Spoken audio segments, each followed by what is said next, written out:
Après la mort de ma femme, je laissais toujours un peu d'argent aux sans-abri qui se tenaient devant la bibliothèque.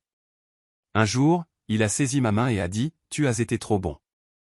Ne rentre pas chez toi ce soir. Va à l'hôtel. Demain, je te montrerai pourquoi. » J'ai fait confiance à un inconnu dans la rue, et j'ai découvert que le vrai danger se trouvait au sein de ma propre famille. Je regardais ma main trembler tandis que je tendais le billet de 10 $. Même routine, même coin, le même sans-abri enroulé dans ce manteau vert crasseux, qui sentait la pluie et le désespoir. Mais cette fois, ses doigts se refermèrent autour de mon poignet. « Tu as été trop bon », chuchota-t-il. « Ne rentre pas chez toi ce soir. Va à l'hôtel. Demain, je te montrerai pourquoi. » Ses yeux n'étaient pas troubles ni absents, comme je m'y attendais. Ils étaient perçants, attentifs, presque militaires, des yeux de quelqu'un qui avait vu des choses et avait appris à les cataloguer. « De quoi parlez-vous » J'essayai de retirer mon bras, mais sa poigne resta ferme. Pas agressive, mais urgente. « S'il te plaît, fais-moi confiance. Je surveille ta maison depuis 3 semaines. Tu es en danger. Un vrai danger. » Mon cœur martelait ma poitrine. C'était de la folie. Je lui donnais de l'argent depuis 3 mois. Depuis que Sarah était morte. Et la culpabilité me faisait agir. Faire n'importe quel acte de bonté dans un monde qui m'avait tout pris. 10 $ chaque mardi et vendredi. Parfois 20, quand ma journée avait été bonne. « Et qui êtes-vous » ? « Demain matin, 7 heures, ici même. » Il relâcha lentement, délibérément, mon poignet. « Je t'expliquerai tout. Mais, s'il te plaît, ne rentre pas chez toi ce soir. » Je reculai en chancelant, ma mallette faillit m'échapper des mains. Mes doigts étaient engourdis. Il se réadossa contre le mur de la bibliothèque et remonta son manteau vert, redevenant simplement une personne invisible de plus sur le trottoir. Mais ses yeux restèrent braqués sur moi. 3 mois plus tôt, j'avais enterré ma femme, Sarah. 34 ans. Tuée par un conducteur ivre à 21h15 un mardi soir, alors qu'elle allait chercher mes médicaments à la pharmacie. Elle m'avait envoyé un message à 21h12, « J'y suis presque. Tu veux une glace ?» J'avais répondu, « Toujours. » Elle n'a jamais acheté cette glace. La psychologue du deuil, le docteur Patricia Morrison, psychologue clinicienne agréée avec 17 ans d'expérience en traumatologie, m'avait dit que la culpabilité était normale. Que mon cerveau chercherait des façons dont j'aurais pu l'éviter. Un horaire différent, une autre pharmacie. Si j'y étais allé à sa place. « Vous ne pouvez pas réécrire le passé », avait dit le docteur Morrison lors de notre 4e séance. Vous ne pouvez que choisir comment avancer. Alors j'avais commencé à donner de l'argent aux sans-abri devant la bibliothèque. Cela semblait le plus petit acte de bonté dans un univers qui n'en avait montré aucune envers moi. Chaque mardi et vendredi après le travail, avant de rentrer dans une maison vide qui sentait encore le shampoing à la lavande de Sarah. Il ne mendiait jamais.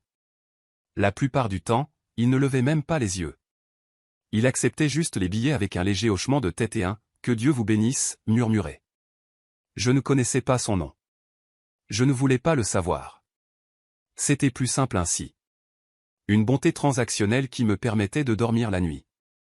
Mais Marcus, le frère de Sarah, l'avait remarqué. « Tu fais encore ça ?» demanda-t-il il y a 2 semaines, m'observant depuis l'intérieur de sa voiture tandis que je tendais un billet de 20.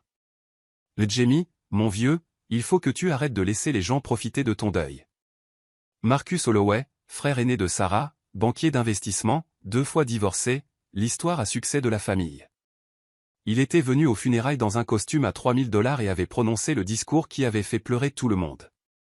Il s'était montré serviable après la mort de Sarah. Trop serviable, peut-être. Organisant les documents, traitant les papiers d'assurance, aidant à trier le bureau de Sarah parce que je n'arrivais pas à toucher à ses affaires sans m'effondrer. Je lui avais donné les clés de ma maison. J'en avais parlé au docteur Morrison la semaine dernière. C'est bizarre ? Il avait dit, « Tu ne devrais pas rester seul pendant cette période de transition difficile. » C'étaient ses mots exacts. Le docteur Morrison nota quelque chose sur son carnet. « Et qu'est-ce que cela vous fait ressentir ? » Reconnaissant. Je suppose que c'est de la famille. Sarah aurait aimé qu'il m'aide. Et comment Sarah se sentait-elle envers Marcus ? Je m'arrêtai, essayant de me souvenir. Elle ne parlait presque jamais de lui. Cela aurait dû être un signal d'alarme. Je me suis enregistré au Holiday Inn de la rue Morrison à 20h47, me sentant complètement idiot. La réceptionniste, avec son badge indiquant « Brenda », me lança un regard qui disait qu'elle en avait vu d'autres. Juste pour une nuit? Oui, juste une. La chambre sentait le produit d'entretien industriel et les regrets des clients précédents. Je m'assis au bord du lit, ma mallette à côté, et fixai mon téléphone. C'était de la folie. Je suivais les conseils d'un sans-abri qui m'avait saisi le poignet et fait des avertissements énigmatiques, comme tirés d'un mauvais thriller. Demain, j'irai le voir, je m'excuserai d'avoir été bizarre et j'essaierai peut-être de l'aider à trouver un refuge ou des services sociaux, quelque chose comme ça. Mon téléphone vibra à 23h47. Numéro inconnu. Votre système de sécurité vient de passer hors ligne. Je pensais que vous aimeriez le savoir. Marcus. Je lus le message 3 fois. Marcus avait les identifiants de mon système de sécurité. Je les lui avais donnés il y a 2 mois, quand il s'était proposé pour surveiller la maison pendant que je rendais visite aux parents de Sarah à Sacramento. Mais pourquoi vérifierait-il ça à 23h47, un jeudi ordinaire? Mon sang se glaça. Je l'appelai. Ce fut directement la messagerie. Bonjour, ici Marcus. Laissez un message. Je raccrochai et rappelai. Messagerie à nouveau. Messagerie. Mes mains tremblaient tellement que je faillis laisser tomber mon téléphone. J'ai appelé la police sur la ligne non-urgence. L'opératrice, d'une professionnalité extrême, m'a dit qu'ils enverraient une patrouille pour une vérification de bien-être, mais qu'ils ne pourraient pas entrer sans motif probable. C'est ma maison, ai-je dit. Je suis le propriétaire. Pouvez-vous vous y rendre pour vérifier par vous-même? Je ne suis pas chez moi. Alors, nous enverrons un agent passer devant pour confirmer s'il n'y a aucun signe visible d'effraction ou d'anormalité. Je suis resté en ligne jusqu'à ce que l'agent Martinez, du service de police de Portland, badge 2847, confirme que la maison semblait normale de l'extérieur. Lumières éteintes, aucun véhicule dans le garage. Le panneau du système de sécurité indiquait « hors ligne », mais cela pouvait être une défaillance matérielle. Et quelqu'un d'autre a-t-il accès à votre domicile? A demandé l'agent Martinez. J'ai hésité. Mon beau-frère. Il a les clés. Avez-vous essayé de le joindre? Il ne répond pas. Il y eut une brève pause. Monsieur, si vous pensez que quelqu'un se trouve dans votre maison sans autorisation, nous aurions besoin que vous vous y rendiez pour le confirmer et déposer une plainte, ou qu'il y ait un soupçon raisonnable d'activité criminelle. Non, non, tout va bien. Merci, agent. J'ai raccroché et suis resté assis dans la chambre sombre de l'hôtel jusqu'à l'aube, observant les ombres bouger au plafond. L'homme sans abri était debout quand je suis arrivé à 6h52. Pas assis. Debout. En attente. Il s'était rasé. Le manteau était soigneusement plié à côté d'un sac à dos que je n'avais jamais remarqué auparavant. Il portait un t-shirt délavé des Portland Trail Blazers et un jean qui avait connu des jours meilleurs, mais qui n'étaient pas les haillons que j'imaginais. Je m'appelle Denny Park, a-t-il dit. Ancien inspecteur du service de police de Portland. 23 ans de service. Badge 1847. Retraité en 2019. Je l'ai dévisagé, sans réaction. Il a sorti un portefeuille en cuir usé et l'a ouvert. Un badge officiel de la police de Portland. Inspecteur Denny Park. La photo montrait une version plus jeune de lui. Rasé, coupe militaire, regard aiguisé. J'ai perdu ma retraite dans le divorce, a poursuivi Denny. La voix était différente désormais. Claire. Autoritaire. L'avocat de mon ex-femme était meilleur que le mien. J'ai perdu la maison aussi. Après ça, j'ai perdu la volonté de me battre. Il a refermé le portefeuille avec soin. Mais je n'ai jamais perdu mes instincts. Qu'est-ce que ça a à voir avec le fait que votre beau-frère soit venu chez vous 4 fois ces 2 dernières semaines? Toujours la nuit. Toujours quand vous travaillez tard. Denny a sorti un téléphone, plus récent que ce à quoi je m'attendais. Un Samsung Galaxy. J'ai commencé à documenter dès la 2e fois. J'ai senti que quelque chose clochait. J'ai essayé de le signaler avant, a-t-il ajouté. Mais personne ne prend au sérieux un sans-abri sans preuve solide.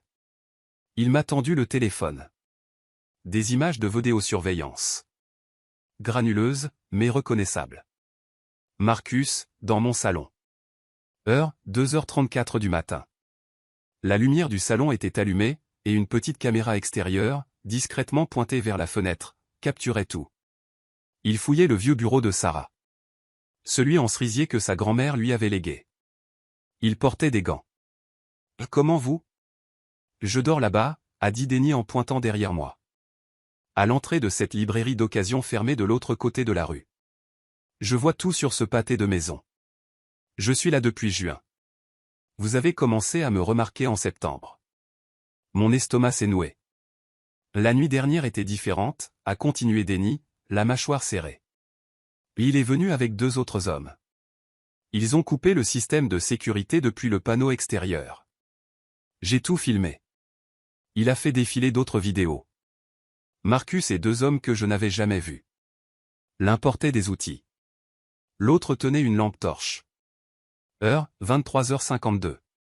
5 minutes après le message que Marcus m'avait envoyé. Il cherche quelque chose, a dit Denny à voix basse. Des documents, probablement. Des papiers juridiques, des polices d'assurance, des titres de propriété. Votre femme avait de l'argent, n'est-ce pas? Le fonds en fiducie? La grand-mère de Sarah était morte quand elle avait 16 ans et lui avait laissé 847 000 $ dans un fonds en fiducie devenu accessible lorsque Sarah a eu 30 ans. Nous n'avions jamais touché à cet argent.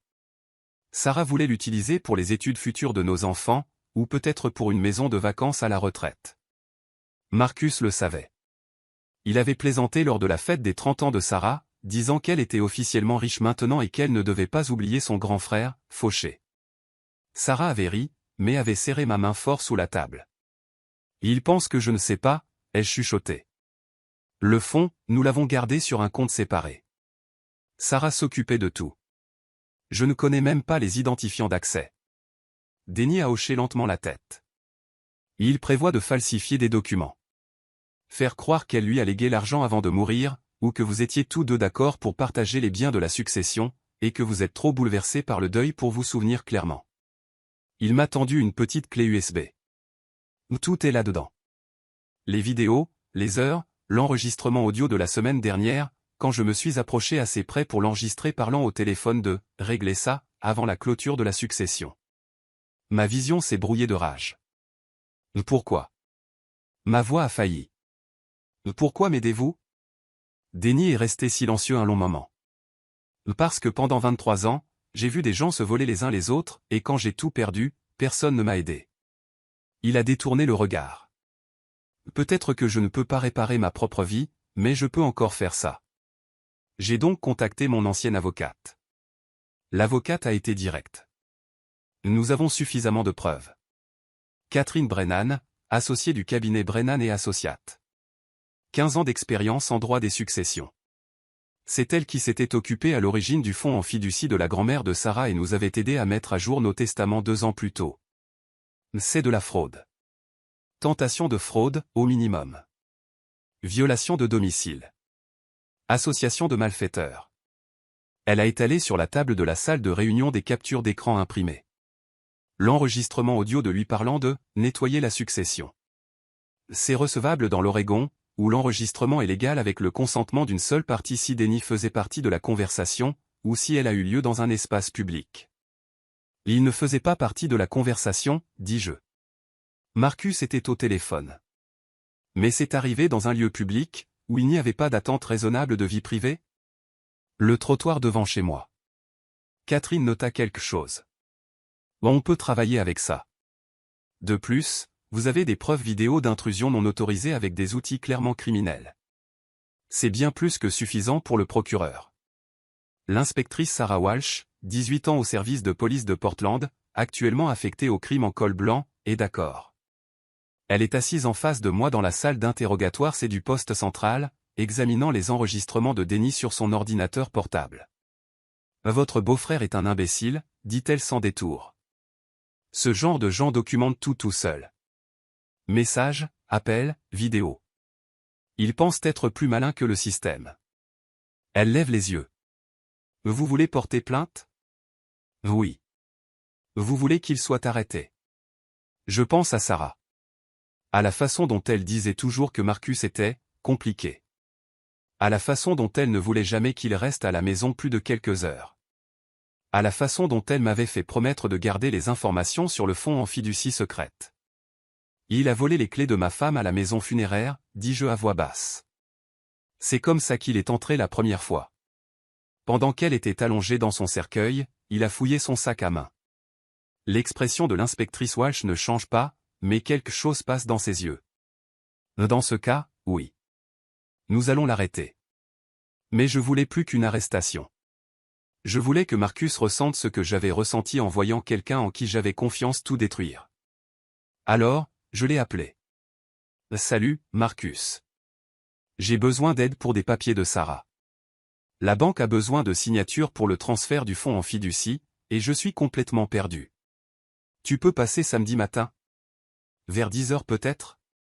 Sa voix était chaleureuse, pleine d'inquiétude. La même voix qu'il avait utilisée aux funérailles. Bien sûr, Jamie. Tout ce dont tu as besoin, frérot. Je serai là. Sarah détestait quand il m'appelait ainsi. Vous n'êtes pas frère, avait-elle dit une fois, agacée. Il te parlait à peine avant notre mariage. À l'époque, j'avais pensé qu'elle était injuste. Maintenant, je comprenais. Samedi matin, j'ai nettoyé la maison, passé l'aspirateur, fait la vaisselle, préparé du café et sorti les bonnes tasses, celles que Sarah avait achetées à Seattle pendant notre voyage de noces. À 9h45, Denny est arrivé. Il avait emprunté des vêtements à quelqu'un, un pantalon chino et une chemise bleue repassée, qui lui allaient presque. Il s'était rasé de nouveau et paraissait presque respectable. « Tu n'étais pas obligé de faire ça, dis-je. » Si, je l'étais. Denny vérifia la petite caméra qu'il avait placée sur l'étagère. Tout enregistre. Audio et vidéo. L'inspectrice Walsh a une voiture garée à 2 pâtés de maison. Catherine Brennan est arrivée à 9h52 avec une sacoche en cuir pleine de documents. Juste derrière elle se trouvait l'agent David Chen de la patrouille, 8 ans de service. Il se posta près de l'entrée de la cuisine, hors du champ de vision immédiat, mais assez près. « Souvenez-vous » murmura Catherine. « Laissez-le s'incriminer lui-même. Posez des questions. Laissez-le expliquer. Ne le confrontez pas avant d'avoir ce dont nous avons besoin. » Mes mains ne cessaient de trembler. Marcus frappa à la porte pile à 10 heures. J'ouvris et il était là. Le même visage empreint d'inquiétude qu'il avait eu aux funérailles de Sarah. La même voix douce, un pantalon de costume bien repassé et un pull en cachemire qui coûtait probablement plus que ma mensualité de remboursement. « Salut, Jamie. Comment tu tiens le coup ? » Mieux certains jours. Je m'effaçais pour le laisser entrer. « Merci d'être venu. » Bien sûr, frérot. Tout ce dont tu as besoin. Il passa devant moi et entra dans le salon. Il se figea. Catherine était assise à la table de la salle à manger. L'agent se tenait près de la cuisine. Denny était sur le canapé, les mains jointes. Le visage de Marcus blêmit. Qu'est-ce qui se passe? Assieds-toi, Marcus. Ma voix était plus calme que je ne me sentais. Jamie, quoi? Assieds-toi. Il s'assit lentement. Ses yeux passaient d'un étranger à l'autre. Je restai debout. Marcus, combien de fois es-tu venu dans cette maison quand je n'étais pas là?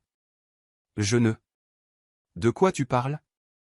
Un chiffre exact. Combien de fois? Jamie, ça n'a pas de sens. Je suis venu pour t'aider avec les papiers, comme tu me l'as demandé. À 2h et à 6h du matin. Silence. À 23h52 jeudi dernier, avec 2 hommes que je n'ai jamais vus. Sa mâchoire se serra. Je ne sais pas ce que tu crois que. Catherine fit glisser la sacoche sur la table.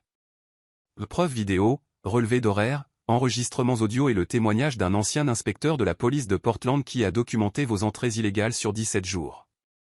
Marcus regarda Denny. Le regarda vraiment. La reconnaissance lui vint enfin. À toi. Sa voix se brisa. T'es juste un clochard du coin. Ancien inspecteur Denny Park, badge 1847. 23 ans de service, dit Denny, la voix basse et ferme. Et j'ai vu assez de criminels dans ma carrière pour en reconnaître un quand il est assis en face de moi. Les mains de Marcus se crispèrent sur les accoudoirs. C'est de la folie, Jamie. Je suis de la famille. Je suis le frère de Sarah. Je t'ai aidé. À t'aider toi-même, rétorquai-je. Avec le fonds en fiducie de Sarah, celui dont tu cherches les documents depuis 3 semaines. Celui dont tu parlais au téléphone, devant cette maison, avec quelqu'un, pour tout régler avant la clôture de la succession. Nous avons cet enregistrement. Marcus se pencha brusquement en avant. Vous ne pouvez pas m'enregistrer sans mon consentement. Il n'y a pas d'attente raisonnable de vie privée sur un trottoir public, répondit Catherine. L'Oregon est un État à consentement unilatéral pour les enregistrements, dit Catherine, mais ce cas relève de l'exception. Et il y a toujours les preuves vidéo de vous entrant avec des crochets et désactivant le système de sécurité. Cela constitue plusieurs délits graves. L'agent s'avança. Marcus Holloway, je dois vous demander de vous lever et de mettre vos mains dans le dos. Marcus bondit de sa chaise. Jamie, tu vas laisser faire ça à ta famille. Sarah serait dégoûtée.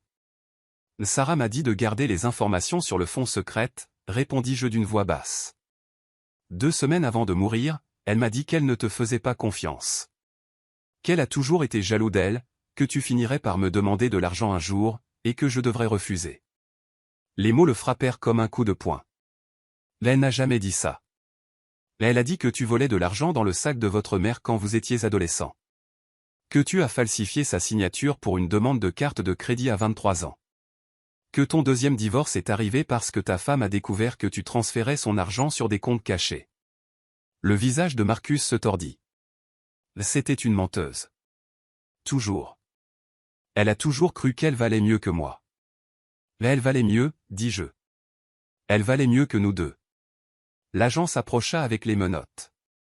Monsieur Holloway, vous avez le droit de garder le silence. Marcus se lança en avant. Pas vers moi, mais vers la sacoche, vers les preuves. L'agent l'attrapa en plein mouvement et le plaqua face contre la table de la salle à manger. Le bruit de sa joue heurtant le bois fut sec et, étrangement, satisfaisant. Mais tu crois être si malin, hurla Marcus, la voix étouffée contre la table. L'agent lui tordit les bras dans le dos et passa les menottes. Tu crois que le témoignage de ce clochard vaut quelque chose? Tu crois que quelqu'un va y croire? L'inspectrice Walsh va recueillir ta déposition au poste, dit Catherine calmement. Avec ton téléphone, ton ordinateur et tes relevés financiers. Nous avons déjà demandé une injonction et un gel d'urgence de tout compte lié à la succession de Sarah. Marcus se débattit tandis que l'agent le relevait. Son visage était rouge, une veine battait à sa tempe. Sa salive volait alors qu'il criait. C'est une erreur. Je vais vous poursuivre. Je vais détruire ta vie. Sarah aurait voulu que je garde cet argent. Elle me l'a dit elle-même. Quand, demandai-je d'une voix basse. Quoi? Quand a-t-elle dit ça? Il cligna des yeux, confus. Sarah est morte le 14 septembre. Quand exactement a-t-elle dit qu'elle voulait que tu aies l'argent du fonds? La bouche de Marcus s'ouvrit, se ferma, s'ouvrit à nouveau. L'année dernière, finit-il par dire. L'été dernier. Nous étions en Italie l'été dernier. Du 10 juin au 2 juillet, pour notre anniversaire. Je pris mon téléphone et montrai les photos. Sarah devant le Colisée. Sarah mangeant une glace à Florence. Sarah riant dans notre chambre d'hôtel à Venise. Jour après jour, le mensonge s'effondrait sur son visage. L'agent le poussa vers la porte. Allons-y. Marcus se débattit, se tordit. Son épaule heurta le chambranle de la porte et il hurla. Je suis de la famille. Tu ne peux pas faire ça à ta famille. Tu as volé ses clés à la maison funéraire, dis-je. Ma voix ne tremblait pas. Pendant qu'elle était morte, pendant que je signais les papiers de la crémation, tu as fouillé son sac et pris les clés de la maison. Il cessa de lutter. Le directeur de la maison funéraire m'a dit que quelqu'un était entré dans la pièce. Ils ont cru que c'était moi, mais je ne suis jamais sorti du bureau. J'étais trop détruit pour même la regarder une dernière fois. Les yeux de Marcus brillèrent. Non de remords, mais de haine. Mais tu as toujours été faible, cracha-t-il. Sarah le savait. Elle t'a épousé parce que tu étais sûr, ennuyeux, facile à contrôler. L'agent le poussa dehors. C'est assez. Pourtant, Marcus continua à hurler tandis qu'on le traînait sur les marches du porche, parlant d'injustice, de trahison familiale, d'avocat, de procès et de la façon dont je le regretterais. La portière de la voiture de police claqua, étouffant sa voix. Je restai sur le pas de la porte, regardant la voiture s'éloigner. Mes jambes étaient faibles, ma poitrine serrée. Catherine toucha mon épaule. Vous avez fait ce qu'il fallait. Je me sens mal. C'est normal. Elle me tendit une carte de visite. Le cabinet du docteur Morrison. Elle fait de la thérapie pour traumatisme. Ça va empirer avant de s'améliorer. Je possédais déjà la carte du docteur Morrison, mais je pris celle-ci quand même. Denny rangeait l'équipement de la caméra quand je rentrais. Et maintenant, demandai-je. L'inspectrice Walsh va classer tout ça. Le procureur décidera des charges. Ça pourrait être violation de domicile, tentative de fraude, association de malfaiteurs, vol d'identité s'il a essayé d'accéder à un compte. Denny ferma la fermeture éclair de son sac. Avec les preuves que nous avons, il pourrait faire de la prison. Et vous, demandai-je. Denny s'arrêta. Quoi, moi? De quoi avez-vous besoin? De l'argent? Un logement? Je peux aider. Je n'ai pas besoin de charité. Ce n'est pas de la charité. C'est un paiement. Je croisai les bras. Vous m'avez sauvé de perdre tout ce que Sarah a laissé. Vous m'avez donné des preuves quand je n'avais rien. Cela vaut bien plus que $10 à un coin de rue. Denny resta silencieux un long moment. Il y a un programme de logement pour vétérans qui aide les anciens forces de l'ordre à se remettre sur pied. Je suis sur la liste d'attente depuis 4 mois. Quel est le nom du programme? L'initiative Bouclier Portland. C'est géré par la capitaine Patricia Morrison, ex-marine. La sœur du docteur Patricia Morrison, la psychologue du deuil, m'en a parlé. J'ai trouvé le numéro. Laissez-moi passer un coup de fil. 3 mois plus tard, Marcus plaida coupable pour violation de domicile, tentative de fraude et association de malfaiteurs en vue d'un vol d'identité. 2 ans de prison, 5 ans de probation avec mise à l'épreuve, restitution complète, paiement des frais de justice et une injonction permanente. Son avocat a tenté d'invoquer le deuil et la loyauté familiale comme circonstances atténuantes. La juge Margaret, 23 ans d'expérience sur le banc, n'a pas été impressionnée. Votre sœur venait de mourir, dit la juge, regardant Marcus par-dessus ses lunettes de lecture. Et votre réaction a été de voler son veuf. Ce n'est pas du deuil. C'est de la prédation. Marcus ne me regarda pas pendant la lecture de la sentence. Il fixa simplement ses mains tandis que l'agent l'emmenait hors de la salle. Je ne ressentis rien. Aucune satisfaction, aucun sentiment de justice. Seulement de l'épuisement. L'inspectrice Walsh me retrouva à l'extérieur du tribunal. Nous avons récupéré des documents qu'il avait falsifiés. Des procurations avec la signature de Sarah, des formulaires de transfert. Il préparait ça depuis des mois avant sa mort. Nous ne pouvons pas le prouver, mais d'après les modèles trouvés sur son ordinateur. Mon estomac se retourna. Il planifiait ça alors qu'elle était encore en vie. Il préparait des plans de rechange. L'expression de l'inspectrice Walsh s'assombrit. Les gens comme lui ont toujours un plan B. Denny a été accepté dans le programme Portland Shield Initiative 2 semaines après l'arrestation de Marcus. Je suis allé le voir dans son nouvel appartement, un studio dans le sud-est de Portland. Petit, mais propre. Il avait accroché au mur ses décorations de l'époque où il était policier. Vous n'auriez pas dû tirer des ficelles, dit-il. Je n'ai tiré aucune ficelle, répondis-je. J'ai simplement raconté à la capitaine Morrison ce que vous aviez fait. La décision était la sienne. Denny pointa la cafetière. Vous voulez un café? Volontiers. Nous nous sommes assis à la petite table de la cuisine et avons bu un café instantané détestable. Il avait commencé à travailler comme agent de sécurité dans un centre communautaire local. 20 heures par semaine, assez pour payer le loyer, acheter de la nourriture et reconstruire sa vie, un quart de travail à la fois. Merci, dis-je enfin. Vous m'avez déjà remercié. Non. Je veux dire, pour avoir eu confiance en vous. En vos instincts. Pour ne pas avoir renoncé à qui vous étiez. Denny regarda fixement son café. Certains jours, j'ai voulu abandonner. C'était plus facile de simplement disparaître. Mais vous ne m'avez pas laissé faire. Il leva les yeux. Non. Je secouai la tête. Non. Commentaire Monsieur Reddit. Ah, la famille. Ce groupe adorable de personnes qui vous aiment inconditionnellement, sauf quand il y a 847 000 $ dans un fonds en fiducie et que vous venez de mourir. Un grand merci à l'oncle Marcus pour ce rappel douloureux que parfois, le vrai monstre n'est pas sous le lit, mais en train de signer des procurations dans votre salon à 2 heures du matin. La prochaine fois qu'un sans-abri vous dit de ne pas rentrer chez vous, écoutez-le. Il est peut-être le seul à vraiment vous protéger.